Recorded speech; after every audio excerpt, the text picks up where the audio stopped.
ಬಣ್ಣಗಳ ಹಬ್ಬ ಹೋಳಿ ಹಬ್ಬ, ರಂಗಪಂಚಮಿ ಹಬ್ಬ, ಏಕತೆ ಮತ್ತು ಸಾಮರಸ್ಯದಿಂದ ಬಣ್ಣದ ಹಬ್ಬವನ್ನು ಆಚರಿಸಿದರು. ಇಂದು ಕೊಲ್ಲಾರ ಪಟ್ಟಣದ ಅಗಸಿ ಹತ್ತಿರ ಶ್ರೀ ಸ್ವಾಮಿ ವಿವೇಕಾನಂದ ಯುವಕ ಮಂಡಳ ಇವರ ಸಹಯೋಗದಲ್ಲಿ ಹೋಳಿ ಹಬ್ಬದ ನಿಮಿತ್ತ ರಂಗಕೇಸರಿ ಕಾರ್ಯಕ್ರಮದಲ್ಲಿ ಮಾಜಿ ಸಚಿವರಾದ ಮತ್ತು ನಿಮ್ಮೆಲ್ಲರ ಮಾರ್ಗದರ್ಶಕರಾದ ಹಿರಿಯ ಸಚಿವರಾದ ಸನ್ಮಾನ್ಯ ಶ್ರೀ ಎಸ್.ಕೆ. ಬೆಳ್ಳುಬ್ಬಿಜಿಯವರ ಪಾಲ್ಗೊಂಡು ಹೋಳಿ ಹಬ್ಬವನ್ನು ಆಚರಿಸಿದರು. ಯುವಕರ ಜೊತೆಯಲ್ಲಿ ಬಣ್ಣ ಎರಚಿ ಪರಸ್ಪರ ಬಣ್ಣ ಎರಚಿ ಆನಂದದಿಂದ ಸಂತೋಷದಿಂದ ಅತಿ ಉತ್ಸಾಹದಿಂದ ಬಣ್ಣ ಆಡಿದರು. ಹೋಳಿ ಹಬ್ಬದ ಹಾರ್ದಿಕ ಶುಭಾಶಯಗಳು.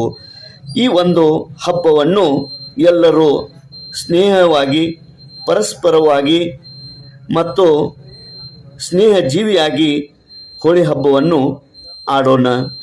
ಕೋಲಾರ ಪಟ್ಟಣದಲ್ಲಿ ಬೆಳುಬ್ಬಿ ಅವರು ಆಡಿದಂಥ ಹೋಳಿ ಹಬ್ಬದ ಚಿತ್ರಣ ನೋಡೋಣ ಬನ್ನಿ.